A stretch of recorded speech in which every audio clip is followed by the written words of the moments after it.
दूसरा सेशन करेंगे। तो हमने कल देखा था कि ये शरीर को चलाने वाली हम एक आध्यात्मिक शक्ति है, और इस शक्ति के बारे में हमने देखा कि ये शरीर को कैसे चलाती है। इस शरीर को दिशा देने के लिए, कर्म कराने के लिए आत्मा के पास 3 शक्तियां हमने देखी। जैसे हम देख रहे हैं कि हमने स्व के बारे में कल देखा, और स्व के आधार से हमने देखा कि ये शरीर को चलाने वाली ये आध्यात्मिक शक्ति जो है, इसमें 3 मुख्य शक्तियां हैं, मन, बुद्धि, संस्कार। और मन क्या कार्य करता है, बुद्धि से हम कैसे कार्य करते हैं, और संस्कार कैसे हमारे अंदर धारण करते, इसके बारे में भी हमने कल देखा। आज हम देखेंगे कि इन शक्तियों का स्रोत कौन, जो हमने कहा कि आत्मा की ये 7 गुणों की शक्तियां हैं। चाहे हमने कल अलग अलग गुण के स्वरूप में देखा कि ये गुणों को जब हम अपने अंदर अवेयरनेस के रूप में लाते जाते हैं, तो ये गुण को हम महसूस करते हैं। मैं शांत स्वरूप आत्मा हूँ, ये स्मृति में रहने से हम इस शांति को, उस लाइटनेस को, उस रिलैक्स्ड फीलिंग को महसूस कर सकते हैं।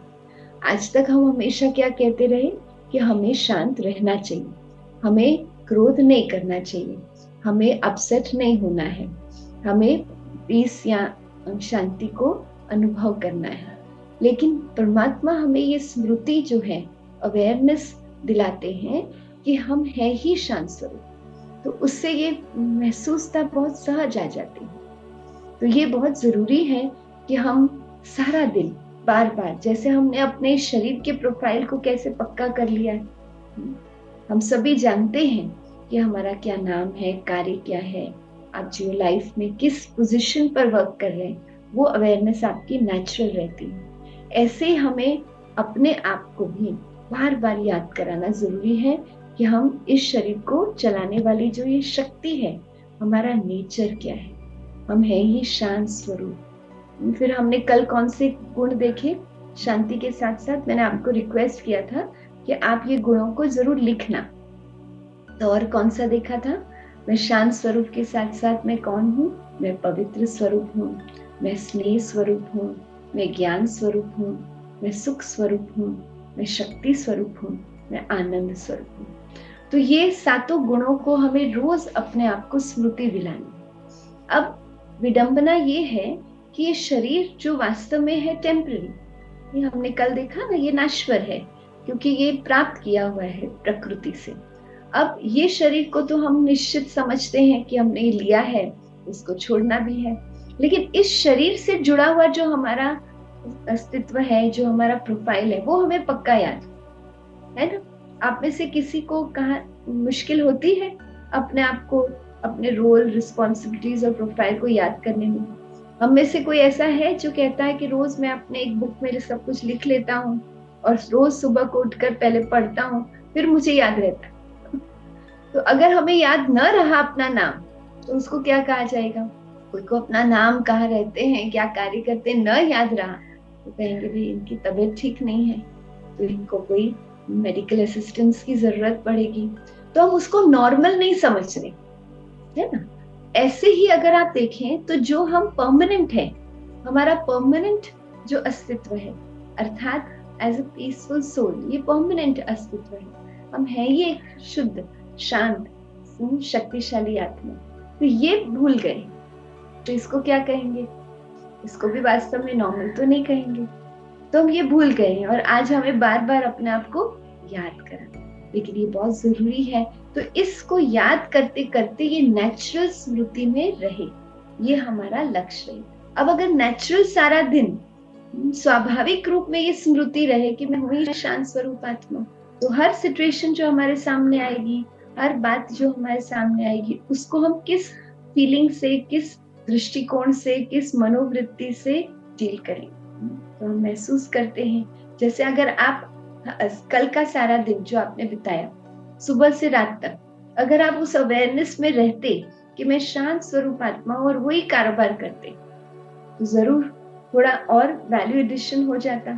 तो उसी रूप से सारा दिन हम ये शुरू में थोड़ा अपने आप के साथ हम अभ्यास करेंगे। कोई भी नई चीज है तो अपने आप को थोड़ा सा प्रैक्टिस तो करना होगा। थोड़ा टाइम तो उसके लिए इन्वेस्ट करना होगा, लेकिन फिर ये स्वभाव बन जाए। अब ये सातों गुणों की शक्तियों को रोज हमें शक्तिशाली या रिचार्ज करना है, सशक्त करना है, तो उसके लिए हमें स्रोत को जानना होगा कि वो सुप्रीम जो फादर है, पेरेंट है, आत्मा का स्पिरिचुअल पेरेंट है, वो कौन।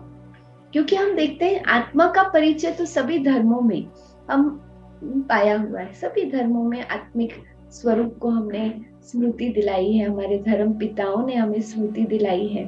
तो वहां हम देखते हैं कि चाहे नाम अलग अलग हो, आत्मा कहो, शक्ति कहो, स्पिरिट कहो, रूह कहो, अलग अलग नाम से हम उसको याद करा रहे हैं, लेकिन हम उसके अस्तित्व को स्वीकार करते हैं। लेकिन जहाँ परमात्मा की बात आती है, वहां हम देखते हैं कि कुछ विचारों में अंतर है।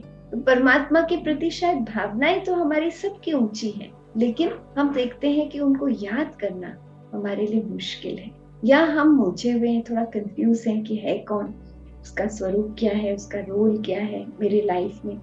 तो इसलिए आज हम देखेंगे कि उस परम पिता परमात्मा में जो सर्व आत्माओं के लिए शक्ति का स्रोत है, जो हमने सातों गुण देखा, तो इसके लिए रिचार्ज करने के लिए जो इटर्नल सोर्स है, उस रूप से हम परमात्मा को जानेंगे। तो पहली बात तो हम देखते हैं कि हम उनको रोज याद करते हैं, है ना। सभी एग्री करेंगे ना इस बात को कि सभी याद करते हैं इसको, परमात्मा पिता को। तो किसी भी रूप से हमने जो जो हमारा धर्म है, जो जो धर्म पिता ने हमें गाइड किया है, उस अनुसार हम उनको याद करते हैं और बहुत प्यार से याद करते हैं। और सभी धर्म पिताओं ने हमें मन बुद्धि को उसके तरफ दिशा दी। तो हम देखते हैं कि याद हम जरूर करते हैं, लेकिन आज उस याद में फरियाद ज्यादा है और शक्ति का अनुभव कम। तो सुबह से रात तक हम देखते हैं जब भी उनको याद करते हैं, कोई ना कोई चीज से की कंप्लेन होती है या कोई ना कोई चीज हम उनसे मांगते रहते हैं। लेकिन वो जो शक्ति का अनुभव हो, जहाँ नेचुरली परमात्मा की सारी शक्तियां हमारे अंदर डाउनलोड हो जाए। जैसे आजकल हम देखते हैं कि कोई भी एप्लीकेशन जो है, हम जैसे उसको यूज करें, तो उसको ओपन करते हैं, तो पहले वो एप्लीकेशन को हमें अपने अंदर डाउनलोड करना पड़ता है अपने लैपटॉप पर। आज जूम पर मिल रहे हैं तो डाउनलोड किया हुआ हो तो हम कनेक्ट कर सकते। ऐसे ही हम परमात्मा के वो सारे गुण और शक्तियों को अपने अंदर भर सके, उसके लिए हम ये राजयोग सीखें। याद तो हम करते ही आए हैं, हम उनको भावना से हमेशा प्रार्थना करते आए, लेकिन वो शक्ति अपने अंदर हमें भरनी है उनसे। अब हम कुछ बातें देखेंगे। एक बात जो बहुत महत्वपूर्ण है कि इस समय हम सृष्टि में अनेक मनुष्य आत्माएं देख रहे हैं। तो कहा जाता है मनुष्य आत्माएं अनेक, महात्माएं भी अनेक। ऐसा है, कई महात्माएं हम देखते हैं, उन्होंने हमें प्रेरणा दी है। धर्मात्माएं जिन्होंने धर्म स्थापन किया, ऐसी आत्माएं भी अनेक। देव आत्माएं, कुलदेव कुलदेवी जिनको हम याद करते हैं, तो वो आत्माएं भी अनेक है ना, अनेक है ना। हर एक के अपने अपना अपना कुल देव है, कुल देवी है, तो वो भी अनेक है। कहा जाता है 33 करोड़ देवी देवता है, 33 करोड़, तो अनेक हो गए। लेकिन परमात्मा एक है। जब हमने परमात्मा शब्द कहा, तो वो सिंबलाइज करता है कि वो एक है, ऊंचते ऊंचे। तो इसका अर्थ क्या है कि ये अनेक आत्माएं जो है, वो अपनी विशेषता के अनुसार हमें प्रेरणा देती है। लेकिन वो परमात्मा जो एक है, वो कौन है, जिसको याद करके ये सभी आत्माओं ने अपने अंदर शक्ति भरी। हर एक धर्म पिता ने हमें उनके तरफ इशारा दिया। तो वो परम आत्मा का परिचय कौन दे सकता है? तो कहा जाता है गॉड इज ट्रुथ, ट्रुथ तो एक ही होगा। तो परमात्मा स्वयं ही आकर अपना परिचय देता है। वैसे भी हमारा संपूर्ण परिचय किसको पता है? कंप्लीट डिटेल्स तो वो तो हमें ही पता होगा, हमें ही बता सकते हैं ना। इसलिए परमात्मा ही स्वयं आकर अपना परिचय देते हैं। तो परमात्मा जिस सुंदर रूप से हमें अपनी परिचय देते हैं, उसमें 5 मुख्य बातें। क्योंकि जब हमने उनको कहा परम आत्मा, तो सभी आत्माओं में वो परम है। तो वो किस आधार से परम है, कौन सी वो विशेषताएं उनकी है जिसकी वजह से हम कहते हैं कि वो परम आत्मा है, परम पिता है। तो वो 5 बातें आज हम देखेंगे, जिसको स्पष्ट समझने से हमें क्लियर हो जाएगा कि ये रोल कौन प्ले करता है, परमात्मा पिता का। और कैसे हम मन बुद्धि को उनके साथ जोड़े। तो पहली बात हम देखते हैं कि वो सर्व ऊंच है, ऊंचे ते ऊंचा, जिसके लिए गायन भी है, ऊंचे ते ऊंचा उसका नाम है, काम है, धाम है। दूसरी बात हम देखते हैं कि वो सर्वज्ञ है, सब कुछ जानने वाला। इसलिए कुछ बातों में हम मूंझते हैं तो क्या कहते हैं, गॉड नोस, मुझे नहीं पता, भगवान जाने, मुझे नहीं पता। तो कहते हैं ना, अब भगवान क्यों जाने, क्या रहस्य है जिसके कारण वो जाने। तो उसका भी हम देखते हैं कि स्पष्टीकरण हम समझेंगे कि वो है तो सर्वज्ञ कैसे। तीसरा हम देखते हैं कि वो सर्वोपरि है, सर्व बंधनों से और प्रभावों से परे, क्योंकि हम परमात्मा को कहते हैं वो हमारा गाइड है, लिबरेटर है, हमें हर परिस्थिति से समाधान की ओर ले जाने वाला, हमें मुक्त करने वाला।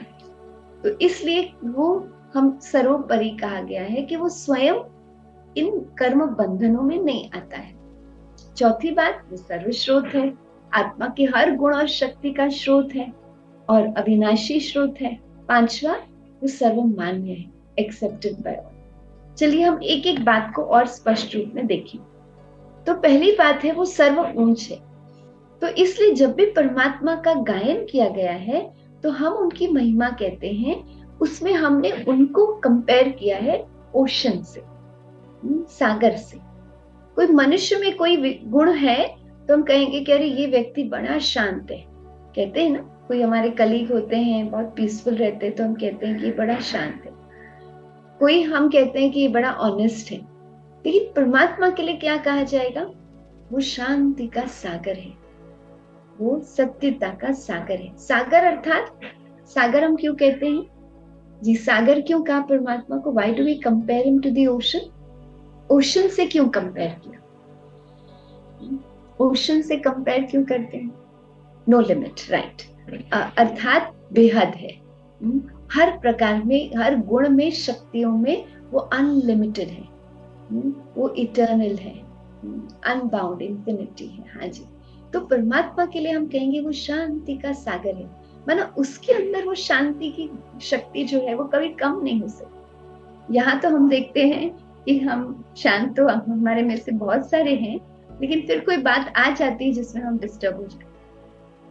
तो परमात्मा जो है वो हर गुण और शक्ति का वो स्रोत, इसलिए ओशन कहा गया। उसकी महिमा के लिए कहते हैं, कहा जाता है कि सारे सागर को ही स्याही बना दो, इंक बना दो, सारे ही धरती को आप कागज बना दो, सारे वृक्षों को आप कलम बना दो, और सरस्वती स्वयं बैठकर महिमा लिखे, लेकिन पूरी नहीं कर सके, इतनी महिमा है।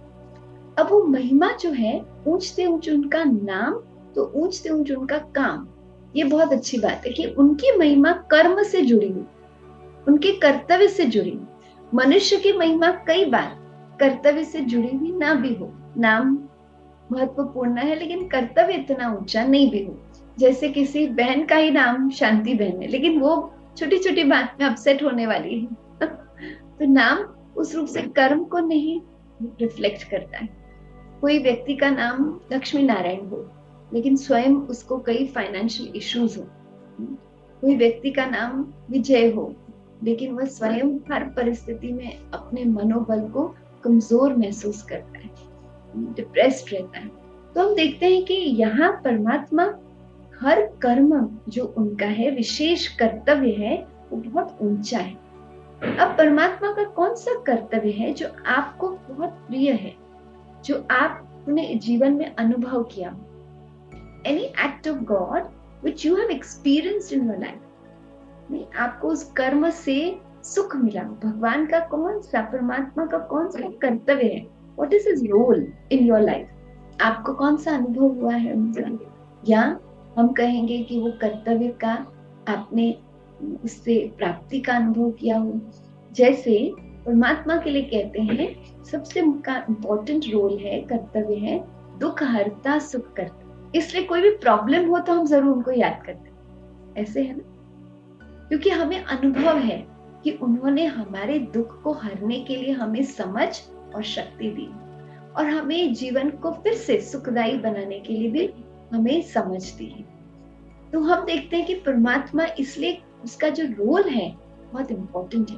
आज व्यक्ति अपने दुख को ही हर नहीं पाता है, तो सारे विश्व की आत्माओं के लिए दुख हरता सुख करता बने, ये डिफिकल्ट है। परमात्मा के लिए कहा गया है कि वो पतित पावन है। पावन अर्थात प्योर, क्लेंजर, क्लेंजिंग का कार्य करता, प्योरिफिकेशन का कार्य करता। किसका प्योरिफिकेशन? शरीर का या आत्मा का? क्या कहेंगे बताइए, किसका क्लेंजिंग करने में हमें मदद करता है, शरीर के लिए या आत्मा के? पतित पावन कहा, प्योरिफायर कहा, तो किसका प्योरिफायर? आत्मा का, राइट। तो हम देखते हैं शरीर को तो रोज हम शुद्ध करते हैं, हम सुबह उठकर ही स्नान आदि करते हैं। आजकल हम देखते हैं, हम समझते हैं शरीर में कई टॉक्सिन्स है, जो कई बीमारियों के का प्रभाव हम पर है, तो हम क्या करते हैं, शरीर की क्लेंजिंग के लिए नेचुरोपैथी ट्रीटमेंट्स के लिए जाते हैं, ताकि शरीर की टॉक्सिन खत्म हो जाए। लेकिन आत्मा के अंदर जो टॉक्सिन है, थोड़ा थोड़ा गुस्सा है, थोड़ा थोड़ा अहम भाव है, चिंता है, हीन भावना है, ईर्ष्या की भावना है, दूसरों के प्रति एक इनसिक्योरिटी की भावना है, तो वो सारे टॉक्सिन्स को खत्म कराने वाला, उसकी क्लेंजिंग करने वाला। तो इसलिए पतित पावन का ये रोल बहुत इंपॉर्टेंट है। तो हम देखते हैं कि उसका नाम ऊंचा, काम ऊंचा, धाम भी ऊंचा। ये बहुत अच्छी बात है कि परमात्मा के का धाम जो है वो भी बहुत ऊंचा है। आप चित्र में देख पा रहे हैं कि यहाँ हमने 3 वर्ल्ड्स के रूप में इसको देखा है। तो पहली बात हम देखते हैं कि 3 वर्ल्ड्स कौन से? तो साइंस ये कहता है कि 3 दुनिया, अर्थात ये फिजिकल वर्ल्ड जहाँ हर एक चीज लाइट के स्पीड के नीचे चलती है, तो उन्होंने बेस लाइट का स्पीड लिया है, तो उसके नीचे चलने वाली दुनिया को अंडर लुमिनस वर्ल्ड का, जो हम फिजिकल वर्ल्ड या अपनी दुनिया कहते हैं, जो इस समय फिजिकल साकार वर्ल्ड है हमारा।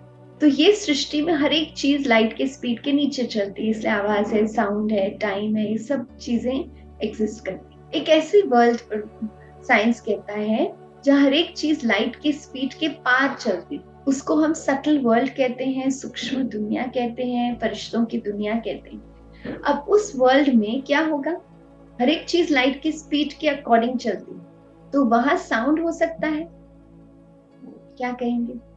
फील समझते हैं तो क्या कहेंगे? वहां साउंड नहीं होगा। क्यों? क्योंकि साउंड की स्पीड लाइट की स्पीड से कम है, तो वहां साउंड नहीं है, मूवमेंट है, वो एंजेलिक वर्ल्ड है। और तीसरी दुनिया है जिसको हम सुपर लुमिनस वर्ल्ड कहते हैं साइंस के द्वारा। तो साइंस कहता है कि ऐसी सृष्टि है जहाँ हर एक चीज लाइट की स्पीड के बियॉन्ड चलती है। टाइम कैसे मेजर किया जाता है, समय को कैसे मेजर करते हैं? हमारा तो 24 घंटे का हम समय मेजर करते हैं, लेकिन वैसे सृष्टि में टाइम कैसे मेजर करते हैं? लाइट ईयर्स में। तो वहां हर एक चीज लाइट की स्पीड के बियॉन्ड चलती है, तो इसलिए वो सृष्टि पर समय का भी महत्व नहीं है, समय की भी सीमा नहीं है, न साउंड है, न मूवमेंट, न समय, ये सभी बंधनों से परे, वो सुपर लुमिनस वर्ल्ड। अब यही 3 चीजों को हम आध्यात्मिक भाषा में क्या कहते हैं? फिजिकल वर्ल्ड, साकार दुनिया, फिर हम कहते हैं एंजेलिक वर्ल्ड, सूक्ष्म वतन या आकारी दुनिया, और थर्ड वर्ल्ड जिसको हम निराकारी दुनिया कहते हैं, ब्रह्म महतत्व कहते हैं, सुपर लुमिनस वर्ल्ड। अब आज थोड़ा ये सुनने के लिए आपको थोड़ा क्वेश्चन मार्क होगा कि ये शब्द तो हमने पहले कभी सुने नहीं, थोड़े शब्द अलग हैं, लेकिन ये है इसी सृष्टि पर हमारे पास ये समझ है। अब आत्मा कैसी है? आत्मा सुपर लुमिनस बीइंग, जैसे हम सब यहाँ बैठे हैं, ठीक है, मैं आपको कहूँ कि आप अपने बचपन की कोई सिचुएशन को याद कर सकते हैं? बचपन का कोई मोमेंट याद कर सकते हैं? सभी याद तो कर सकते हैं, ठीक है ना? तो याद कीजिए कोई बचपन का कोई मोमेंट हो जब कोई बहुत खुश थे, बहुत सुख, बहुत आनंद का अनुभव हो रहा था, टॉप ऑफ द वर्ल्ड, तो तुरंत आपके सामने वो इमेज आ गया, ठीक है, और आप वो बचपन के समय में पहुंच गए। खबे से कई तो बहुत छोटी आयु में पहुंच गए, शायद कोई हमने पहला अपना अचीवमेंट उस समय किया हो, तो उस समय जब हम पहुंच गए तो हम देखते हैं कि आत्मा अपने मन के द्वारा, कल हमने देखा ना, मन बुद्धि संस्कार से आत्मा काम करती है, तो आत्मा अपने मन के द्वारा बचपन में पहुंच गई, ठीक है ना? तो टाइम का बैरियर नहीं रहा, स्पेस का भी बैरियर नहीं रहा। शरीर जा सकता है? नहीं, शरीर नहीं जा सकता। तो शरीर जो है जो हम कहेंगे अंडर लूमिनस वर्ल्ड का है, साकार है, लेकिन आत्मा क्या है? सुपर लूमिनस बीइंग, निराकार। वो समय के, साउंड के सब बंधनों से परे। तो कितनी पावरफुल हम हैं एज अ सोल। अच्छा, तो परमात्मा के लिए हमने देखा कि वह है ही ऊंचते ऊंच, नाम ऊंचा, काम ऊंचा, धाम ऊंचा। अब ये बात सभी धर्मों में याद किया गया। आप देख लीजिए, हमारे क्रिश्चियन भाई बहन भी गॉड फादर कहते हैं, तो बुद्धि कहाँ जाती है? ओ गॉड फादर अबव। हमारे मुस्लिम भाई बहन भी जब याद करते हैं तो नमाज पढ़ते हैं, तो ऐसे दृष्टि कहाँ चली जाती है? ऊपर की तरफ। फिर हम देखते हैं कि हिंदू धर्म में कहा जाता है ऊपर वाला जाने। अब साइंस तो ये बताता है कि नीचे कुछ है ही नहीं।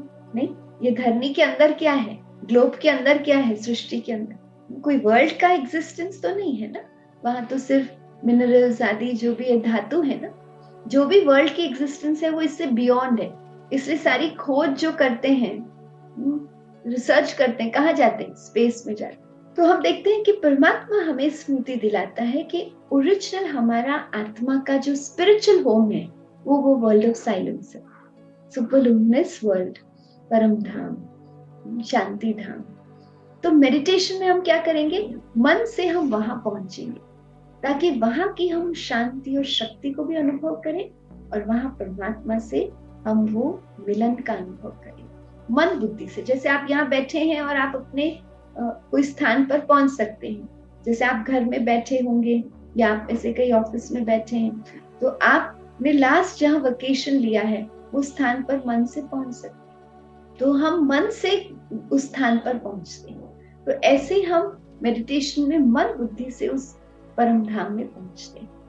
अब हम दूसरी बात देखते हैं कि परमात्मा के लिए कहा गया कि वो सर्व ऊंच है।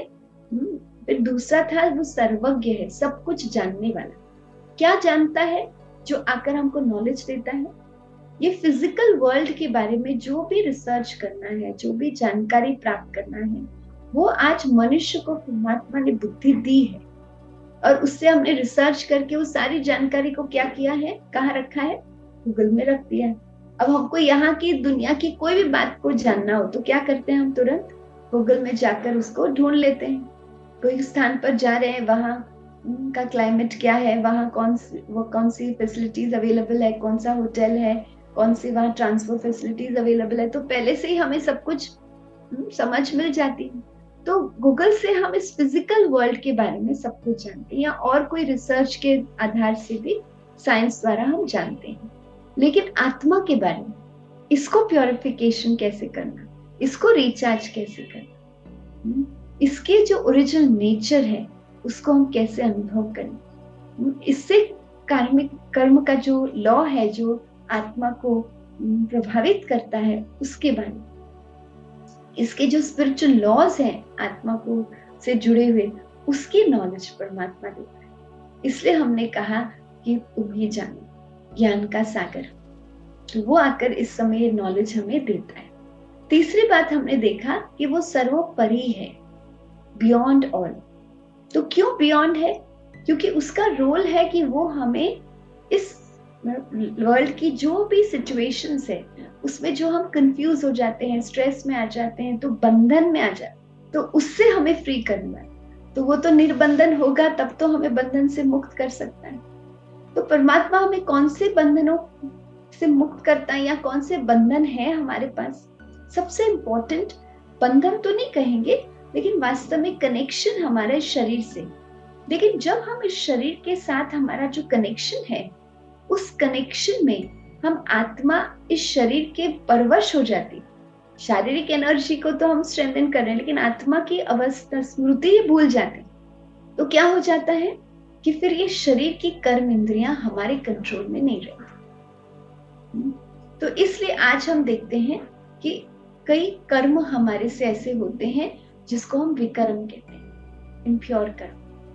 नहीं, मुख से कुछ बोल दिया, आंखों से कुछ ऐसा देख लिया, कानों से ऐसा सुन लिया, हाथों से कुछ कर्म कर लिया। अब हम देखते हैं कि ये शरीर जब हमने लिया, स्वीकार किया, उसको जन्म कहा। ये शरीर को छोड़ना अर्थात मृत्यु। तो जन्म और मृत्यु एक साइकिल है। साइकिल हो गया, शरीर को स्वीकार किया, अर्थात आत्मा ने शरीर में गर्भ में प्रवेश किया मदर के, और फिर कुछ समय के बाद जन्म हुआ। तो जन्म और मृत्यु, फिर जन्म हुआ, शरीर को स्वीकार किया, तो कर्म करना होगा, कर्म करना होगा। तो हम सुबह से रात तक कोई ना कोई कर्म करते, तो कर्म और फल उसका रिजल्ट, क्योंकि every action has an equal and opposite reaction. और वो जो फल है, वो कर्म अगर हमारा अच्छा है तो कौन सा फल होगा? अच्छे कर्म का फल क्या होगा, रिजल्ट क्या होगा? ताकि आप कनेक्टेड रहें, थोड़ा अच्छा होगा, राइट। उससे खुशी मिलेगी, शक्ति मिलेगी, सुख मिलेगा। और कोई हमसे विकर्म हो गया तो उसका ऑपोजिट एक्सपीरियंस होगा। तो कर्म और फल, सुख और दुख, तो आत्मा इस साइकिल में आती है। अब इससे अगर आत्मा को फ्री करना है या इसकी रियलाइजेशन कराना है, ताकि हमारा हर कर्म श्रेष्ठ हो, ताकि हम सदा ही सुख का अनुभव करें, तो उसकी समझ परमात्मा हमें देते हैं। अब फिर से हम एक साइंस के एक लॉ के बारे में समझते हैं, लॉ ऑफ एंट्रोपी। आप में से कईयों ने शायद इसके बारे में सुना है। वैसे ये नाम थोड़ा काफी कॉम्प्लिकेटेड लगता है, लेकिन वैसे बहुत सहज है। ये प्रैक्टिकल डेली लाइफ में हम इस लॉ को अनुभव करते हैं। अब लॉ ऑफ एंट्रोपी ये कहता है कि कोई सिस्टम जब 100% चार्ज हो, ऊर्जावान हो, और उस सिस्टम को हम यूज करना शुरू करें, आरंभ करें उसको यूज करना, उसके से कार्य करना, तो धीरे धीरे सिस्टम की ऊर्जा क्या होगी, डिप्लीट होती जाए। और एक ऐसा समय आएगा जब वो सिस्टम जो है अपने डिस्चार्ज में या डेप्रिसिएशन के तरफ या उसकी समाप्ति की तरफ वो पहुंचेगा। और जब बहुत थोड़ी ऊर्जा रह गई है, तब हमें संकेत मिलेगा और हमें ये रियलाइजेशन होगा कि अभी ये सिस्टम को हमें सशक्त करना। तो लॉ ऑफ एंट्रोपी कहता है कि वो सिस्टम स्वयं को सशक्त नहीं कर पाएगा। उसको फिर से सशक्त करने के लिए, रिचार्ज करने के लिए, रिप्लेनिश करने के लिए हमें उस सिस्टम को एक एक्सटर्नल सोर्स ऑफ एनर्जी से कनेक्ट करना होगा। और इस लॉ को हम डेली लाइफ में एक्सपीरियंस करते हैं। जैसे रोज हम मोबाइल यूज करते हैं ना, तो वो डिस्चार्ज हो जाता है तो क्या करते हैं, हम फिर से उसको रिचार्ज करते हैं। कुछ भी हो जाए, लेकिन वो डिस्चार्ज फोन जो है वो स्वयं को चार्ज नहीं कर पाता। कितने भी एप्लीकेशंस उसमें अवेलेबल हो, चार्ज नहीं कर पाता। उसके लिए आपको वो एक्सटर्नल सोर्स ऑफ एनर्जी से जोड़ना। तो आत्मा की सातों गुणों की ऊर्जा जब डिस्चार्ज होना शुरू करती है, तो परमात्मा वो एक्सटर्नल सोर्स ऑफ एनर्जी का रोल प्ले करता है, जहां हमें फिर से वो रिचार्ज करता है। इसलिए वो इस साइकिल में नहीं आता है। इसलिए गीता में कहा है कि मैं अजन्मा हूँ, अकर्ता हूँ, अभोक्ता हूँ। उसको वो रोल प्ले करना है, रिचार्ज करने की, हमें फिर से रिप्लेनिश करने की। तो इसलिए कहा कि वो सर्वोपरि है। और फिर चौथी बात हमने देखा, वो सर्व गुण और शक्ति का स्रोत है। तो चाहे शांति है, प्रेम है, खुशी है, तो ये सब गुण हम एक दूसरे को शेयर कर सकते हैं। जैसे आप किसी के साथ बात करते हैं तो आपको बहुत खुशी मिलती है।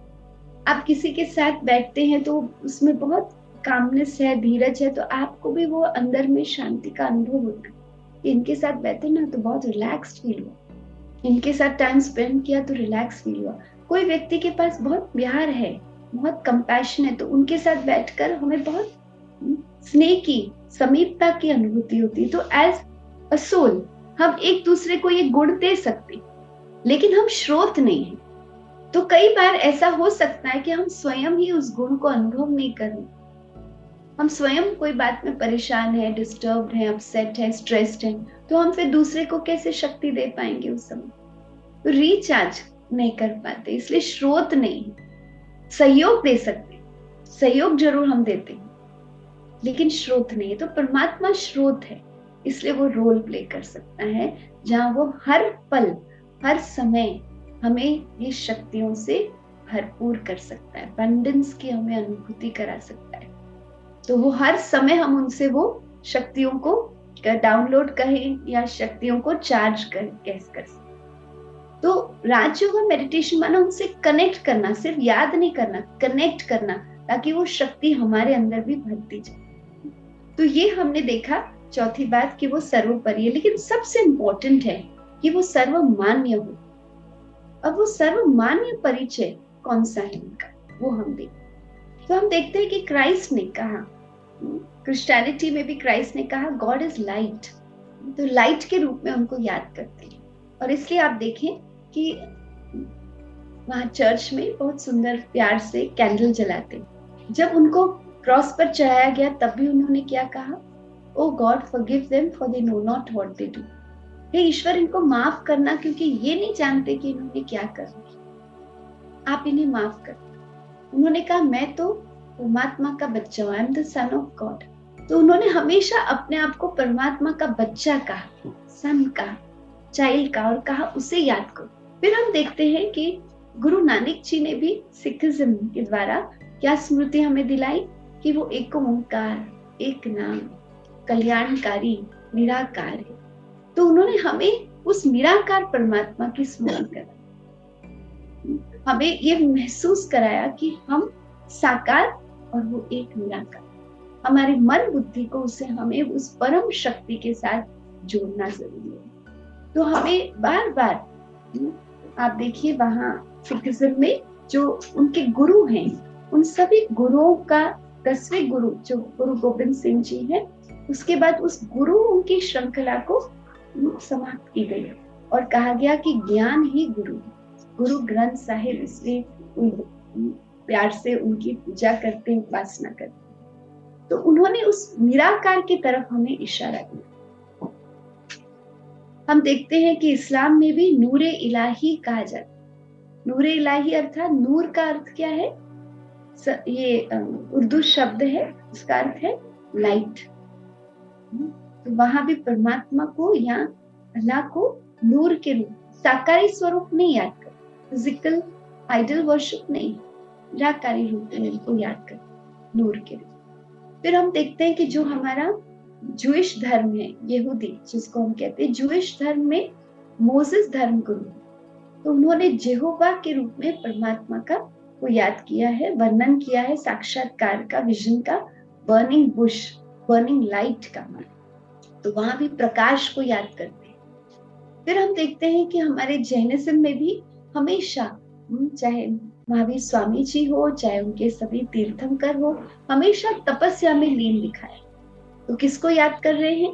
सुप्रीम पावर को याद कर रहे हैं, सुप्रीम फादर को याद कर रहे हैं। हम बुद्धिज्म में भी देखें तो गौतम बुद्धा को ज्ञान का बोध हुआ, उसने तपस्या की, तब उसे वो ज्ञान परमात्मा से प्राप्त किया। और हमेशा उनको भी तपस्या में लीन दिखाते, हर कर्म करते हुए तपस्या में दिखाते कि एवरी कर्मा तपस्या में वो स्थित है, उसी शांति और अनुभूति में स्थित है। इसलिए हर कर्म का वहां बहुत सुंदर रूप से वर्णन किया गया है। ये laughing Buddha, eating Buddha, sleeping Buddha, अर्थात हर कर्म करते हुए उस परमात्मा की याद में रहना। इसलिए वहां ओ फोल्ड कर्मा पाथ, उसके बारे में, कर्म को श्रेष्ठ कैसे बनाना है, वो हम देखते हैं संदेश हमें दिया गया। अब हम पारसी रिलीजन को देखें तो हम देखते हैं कि वहां क्या किया गया है। वहां अग्नि को परमात्मा का स्वरूप माना गया है, अग्यारी फायर टेम्पल कहते हैं, तो अग्नि को ईश्वर का स्वरूप मानते हैं। तो उसी रूप में हम देखते हैं कि एक ऐसा धर्म है जिसमें सभी देहधारी रूप में, मूर्तियों के रूप में हम याद करते हैं, और वो है हिंदू धर्म। कितनी देवताएं हैं? 33 करोड़। तो बहुत ज्यादा हो गए नहीं? हमें कोई ना कोई अपने कुल देव या कुल देवी के रूप में याद करते हैं, लेकिन हिंदू धर्म में भी एक निराकारी स्वरूप का यादगार है, और वो है शिवलिंग। और इसलिए हम देखते हैं कि जहां भी हमने शिव निराकार की भक्ति की है, उसको याद किया, तो वो मंदिर जो है उसका नाम भी नाथ या ईश्वर है। तो सभी धर्मों में हम देखते हैं, चाहे रामेश्वरम जहाँ देवता राम ने भी उस ईश्वर की याद की, अमरनाथ, हमें अमर आत्मा की नॉलेज देने वाला, अमर आत्मा की स्मृति देने वाला अमरनाथ। बाबुलनाथ मुंबई में है, तो बबूल जो है वृक्ष है ना, बबूल, तो वो उसमें बहुत कांटे होते हैं। तो ऐसे कांटों समान हमारा जो स्वभाव और संस्कार हो गया है। कांटा क्या करता है? दर्द देता है, दुख देता है। तो ऐसा स्वभाव संस्कार हो गया है जो हम एक दूसरे को दुख देते हैं। ऐसे बबूल जैसे स्वरूप वाली जो आत्मा बन गई है, उसको भी शुद्ध बनाने वाला, फूल बनाने वाला बबूल। तो कर्तव्य सहित तो वास्तव में कहने का भाव ये है कि परमात्मा भी निराकार है। आजकल हम बच्चे देखते हैं ना, बच्चे और पिता क्या करते हैं, नहीं एक ही प्रकार का ड्रेस पहनते हैं, ट्विनिंग जिसको हम कहते हैं। तो परमात्मा और आत्मा दोनों एक जैसे हैं स्वरूप में। अब ड्रेस एक पहना है, ड्रेस तो एक जैसा है, लेकिन जो रिलेशनशिप के हिसाब से भी अंतर है। दोनों बच्चा और बाप अलग है, बच्चा अपना बाप तो नहीं है। दूसरा, गुणों में भी अंतर है, नहीं तो भले पिता है लेकिन कोई ऐसी विशेषता उनके अंदर है, बच्चा है कोई अपना और गुण लेकर आया है, तो उसमें अंतर है। तो उस रूप में हम देखते हैं कि आत्मा और परमात्मा दोनों का स्वरूप एक जैसा। पॉइंट ऑफ लाइट परमात्मा भी है, तो आत्मा भी पॉइंट ऑफ लाइट, बिंदु स्वरूप, ज्योतिर्बिंदु स्वरूप, लेकिन गुणों में अंतर। परमात्मा गुणों में सागर के समान है, स्रोत है, सोर्स है। इसलिए हमने कहा कि परमात्मा सर्व गुणों और शक्तियों का स्रोत है।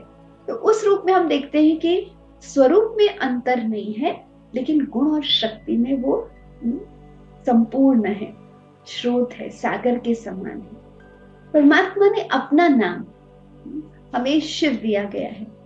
तो इसका कारण क्या है? क्यों? क्योंकि शिव शब्द जो है, इसका संस्कृत में अर्थ क्या है? शिव शब्द का संस्कृत में अर्थ है बिंदु, पॉइंट ऑफ लाइट। दूसरा शिव का अर्थ है बीज, सीड, और तीसरा है कल्याणकारी। ये अर्थ है। इसलिए कई बार कहते हैं डालो शिव, बिजनेस अकाउंट्स में तो डालो शिव माना वहां बिंदु कह रहे हैं, जीरो। या कहते हैं शुभ शुभ बोलो, शिव शिव बोलो। शिव शिव बोलना माना शुभ बोलना, कल्याणकारी, क्योंकि उसका अर्थ ही है कल्याणकारी। तो ये एक शब्द में परमात्मा का स्वरूप पॉइंट ऑफ लाइट है, उनका हमारे साथ संबंध बीज है, रचयिता है, पिता है, और उनका स्वरूप कल्याणकारी है। वो एक शब्द में वर्णन किया गया है। इसलिए परमात्मा आकर अपना नाम हमें देता कि मेरा नाम ही शिव है। शिव अर्थात यहाँ कल्याणकारी। लेकिन भल किसी का पिता का नाम तो जरूर वो जानता है, लेकिन फिर भी पिता का संबंध है, तो हम क्या करते हैं, अपने पिता को क्या कहते हैं? डैडी।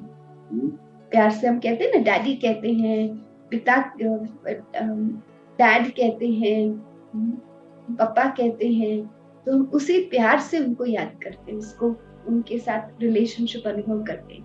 भले किसी का पिता बहुत कोई बड़ी पोजीशन पर हो, कोई कंपनी का चेयरमैन हो, आईपीएस ऑफिसर हो, पुलिस कमिश्नर हो, लेकिन जब वो बच्चा अपने पिता से बात करेगा तो क्या कहेगा? सर। उनका नाम लेगा? नहीं, वो क्या कहेगा? डैडी। अधिकार है ना उसका, तो क्योंकि उसका तो वो पिता है। तो ऐसे परमात्मा को हम भले याद करते समय आज तक भक्ति में हमने बहुत रिस्पेक्ट रखा, आदर रखा। हमने कहा कि आप ज्ञान के सागर हो, आप सर्वशक्तिवान हो, लेकिन जब मेडिटेशन हम करेंगे, उनके साथ संबंध को अनुभव करेंगे, तो वो अति समीप, वो हमारा पिता है। तो पिता पर क्या होता है? प्यार भी होता है, अधिकार भी होता है। अधिकार होता है ना, तो यहाँ इसलिए हम उनको शिव बाबा कहते हैं। बाबा अर्थात पिता। पिता किसका? आत्मा का पिता। शरीर का पिता हम सबका अलग अलग है, लेकिन आत्मा का पिता एक परमात्मा है। तो हम जब पिता कहेंगे, तो पिता कहने से क्या होता है? फीलिंग क्या होती है? प्यार की, समीपता की। जब हम अपने इस शरीर के माता पिता को भी डैडी मम्मी कहते हैं, मॉम कहते हैं, डैड कहते हैं, तो वो अपनापन की फीलिंग है। भले किसी की मदर जो है वो बहुत बड़ी पोजीशन पर, प्रेसिडेंट भी हो सकती है, लेकिन इस समय प्रेसिडेंट भी हैं, लेकिन उनकी डॉटर उनको क्या कहेगी? हाँ। तो उसी रूप से वो समीपता का अनुभव होगा ना, अपनापन का अनुभव। तो ऐसे परमात्मा मेरा पिता है, तो हम उनको बहुत प्यार से यहाँ बाबा कहते हैं। वो समीपता की महसूसता कर। तो चलिए कुछ समय के लिए हम उस परमात्मा का जो परिचय हमें मिला है, उस आधार से बहुत प्यार से उन्हें याद करें। सबसे मुख्य बात है कि आज तक हमने अपने अपने धर्म में अपने अपनी जो भी हमें मान्यताएं दी गई थी, उस अनुसार उनको याद किया, जो बहुत अच्छी बात है। उससे भी हमें खुशी मिली, शांति मिली, बहुत अच्छा है। लेकिन एक बात जो इम्पोर्टेंट थी कि आत्मा में शक्ति भरना, वो अंतर रह गया। इसलिए थोड़े समय के लिए हमने वो शांति, सुख या खुशी का अनुभव किया, थोड़े समय के लिए मन रिलैक्स्ड हुआ, लेकिन जैसे हम उस स्थान से बाहर आ गए, उस धार्मिक स्थान से, या अपने घर में भी थोड़े समय के लिए हमने प्रार्थना की, उस समय वो शांति का या प्यार, परमात्मा के प्यार का अनुभव किया, लेकिन फिर से रूटीन कारोबार में चले गए तो क्या हो गया, फिर वो सिचुएशंस और वो बातें हमें अफेक्ट करने लगी। अब हम राज्यों के द्वारा उस स्रोत से कनेक्ट करके वो सारी शक्तियों को अपने अंदर भरेंगे, ताकि फिर वो हमें डेली लाइफ में हम उसको यूज कर सकें। तो वो अंतर है। तो इस समय हमने ये परिचय प्राप्त किया कि अपने हमारे हर एक धर्म पिता ने हमें वास्तव में इस सुप्रीम फादर के तरफ, इस परम पिता के तरफ इशारा दिया। तो अब हम राज्यों के द्वारा उस सुप्रीम फादर को इस परिचय के साथ याद करें। तो चलिए कुछ समय के लिए हम इसका अभ्यास करें। तो फिर से मैं आपसे रिक्वेस्ट करूंगी कि आप थोड़े समय के लिए सभी अपने जो भी हाथ में चीजें आती हैं उसको थोड़े समय के लिए अपने आप को फ्री कर दें। आंखें कुछ समय के लिए चाहें तो बंद कर सकते हैं, और फिर हम थोड़े समय के लिए आपको विचार देते जाएंगे। आप जो विचार हम आपको देंगे उन विचारों के आधार से आप अपने चिंतन को दिशा दें। कुछ समय के लिए मन और बुद्धि को बाहर की सभी बातों से समेट लेते हैं। कुछ समय के लिए आंखों को बंद कर देते हैं। जब तक हमें अभ्यास हो कि आंखें खुली रखकर भी हम एकाग्रचित्त रह सके, तब तक हम आंखें बंद करके अभ्यास कर सकते। लेकिन हमने देखा कि लक्ष्य हमारा रहेगा कि हमें आंखें खुली होकर ही अभ्यास करें। ओपन आइड मेडिटेशन है राज्य। कुछ समय के लिए हम मन बुद्धि को अपने स्वयं में एकाग्र करते। हमारा परिवार, हमारा कार्य क्षेत्र, ये सभी चीजों को कुछ समय के लिए हम भूल जाते हैं, उससे डिस्कनेक्ट कर लेते हैं। और जैसे हमने अपने मन बुद्धि को अपनी तरफ एकाग्र किया, अपने आप को देखना आरंभ किया, तो हमें अपना ये शरीर दिखाई देता है। और अब हमने जान लिया है कि ये शरीर हमारे लिए बहुत वैल्यूएबल है, लेकिन इस शरीर को चलाने वाली मैं आत्मा मस्तिष्क के मध्य में, भ्रुकुटी के मध्य में विराजमान है। मन की आंखों के द्वारा उस सुंदर सितारे को विजुलाइज करें जो भ्रुकुटी के बीच चमक रहा है। जिस स्थान पर हम तिलक लगाते हैं, बिंदी रखते हैं, उस स्थान में हम इस सुंदर सितारे को देखें। मैं आत्मा शांत स्वरूप हूं। मन की आंखों से देखें कि सुंदर सितारे से शांति का श्वेत प्रकाश सारे शरीर में प्रवाहित हो रहा है। विजुलाइज करें कि भ्रुकुटी से, ये सुंदर सितारे से व्हाइट लाइट, शांति की लाइट सारे चेहरे में, गले में, शोल्डर्स के द्वारा, हाथों में, सारे शरीर में धीरे धीरे प्रवाहित हो रही है। और ये शांति की लाइट हमारे सारे शरीर को रिलैक्स कर रही है। हमारा शरीर भी स्थिर हो जाता है। हम अपने आप को बहुत लाइट फील करते हैं। अब हम पुनः मन को उस सुंदर सितारे की तरफ ले आते हैं। मैं प्रेम स्वरूप आत्मा हूं। स्वयं के लिए भी बहुत शुभ भावनाएं, और हर एक आत्मा जो संपर्क में हमारे आती है उनके प्रति शुभ भावनाएं, शुभकामनाएं। मैं प्रेम स्वरूप आत्मा हूं। मैं ज्ञान स्वरूप आत्मा हूं। परमात्मा ने मुझे कितनी नॉलेज दी है, समझ दी है, जिसको यूज करते हुए मैं अपना जीवन बहुत श्रेष्ठ बनाती जा रहा हूं। मैं ज्ञान स्वरूप आत्मा हूं। मैं पवित्र स्वरूप आत्मा हूं। पवित्रता, शुद्धता, ये मेरा स्वभाव है, मेरी नेचर है। मैं ऑनेस्ट सोल हूं, ट्रांसपेरेंट सोल हूं। मैं सुख स्वरूप आत्मा हूं। हर पल, हर सेकंड आनंद में रहने वाली, खुशी में रहने वाली, जीवन की हर परिस्थिति को अप्रिशिएट करने वाली, हर एक व्यक्ति के लिए ग्रैटिट्यूड शुक्राना महसूस करने वाली, मैं सुख स्वरूप आत्मा हूं, खुशी से भरपूर हूं, मैं शक्ति स्वरूप आत्मा हूं। परमात्मा पिता ने मुझे बहुत सारी शक्तियां दी है। मैं हिम्मतवान, मनोबल से भरपूर, शक्तिशाली, समर्थ आत्मा हूं। मैं आनंद स्वरूप, सदा संतुष्ट आत्मा हूं। इस महसूसता को अपने अंदर फील करते हुए अब कुछ समय के लिए हम उस परम पिता परमात्मा के साथ, उस सुप्रीम लाइट के साथ अपने आप को कनेक्ट करते हैं। मन की आंखों से देखें कि मैं आत्मा एक सुंदर यात्रा आरंभ करती हूँ। विजुलाइज करें कि ये सुंदर लाइट इस शरीर से न्यारा होकर, डिटैच होकर इस आवाज की दुनिया से पार उस शांति की दुनिया में चली जाती। विजुलाइज करें कि कैसे हम इस ग्लोब से भी पार, स्पेस से पार, सूर्य चांद से भी पार ये सुंदर लाइट ट्रैवल कर रही है और हम उस ब्रह्म महत्त्व में पहुंचते हैं जो शांति की दुनिया है। मन की आंखों से देखें वो सॉफ्ट गोल्डन रेड लाइट का ये महत्त्व, सोनेरी लाल प्रकाश का महत्त्व, जहां पहुंचते ही मुझे बेहद शांति का अनुभव हो रहा है। मन की आंखों से विजुलाइज करें अपने आप को उस वर्ल्ड ऑफ लाइट में, जहां मैं अपने आप को अपने उस शांति की आभा में देख रही हूँ। यहाँ चारों तरफ शांति ही शांति है। बहुत सुंदर अनेक लाइट्स मेरे जैसी ही चमक रही है और ये सुंदर सितारों के बीच उस शांति को महसूस कर रहे हैं।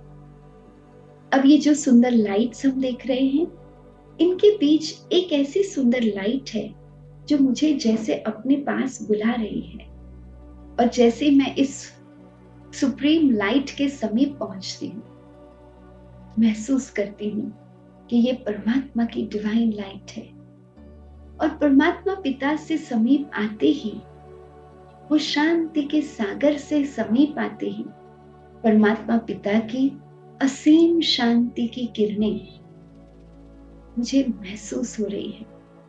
मन की आंखों से विजुलाइज करें कि वो अनलिमिटेड पीस मेरे तरफ आ रही है, फ्लो हो रही है।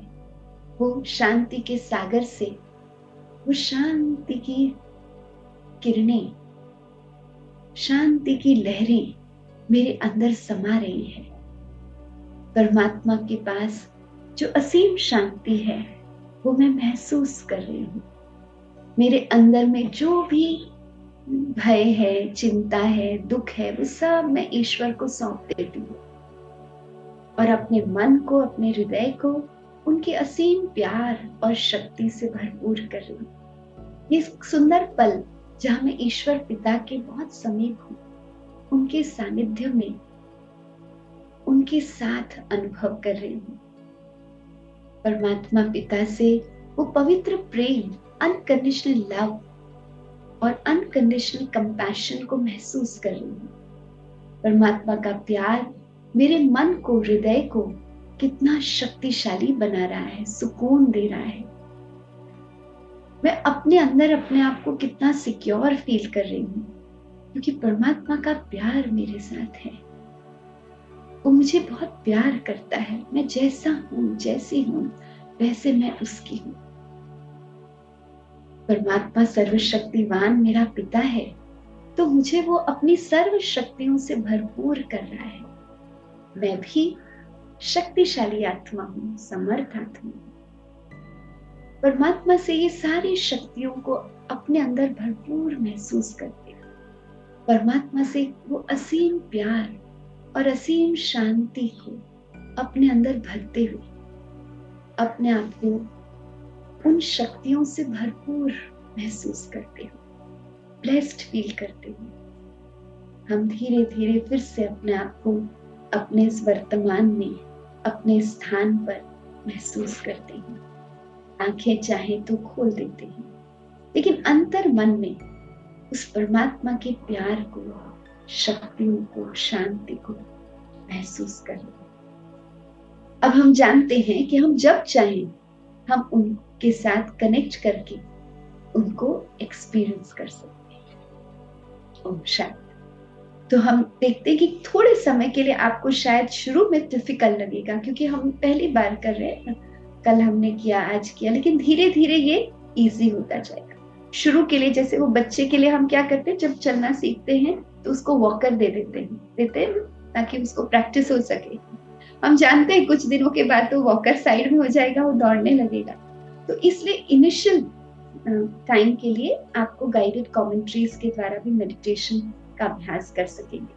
तो जो ब्रदर कोऑर्डिनेट कर रहे हैं वो आपको भेजेंगे, और कई गाइडेड कमेंट्रीज है, म्यूजिक है, उससे आप मेडिटेशन का अभ्यास करना। फिर जैसे आप इसको सीख लेंगे, 3 दिन तो यहाँ हम कोर्स करेंगे, उसके बाद आप सेंटर्स के साथ भी कनेक्ट करेंगे, और फिर ये आपके लिए जैसे वे ऑफ लाइफ बन जाएगी। ओम शांति। Have a nice day.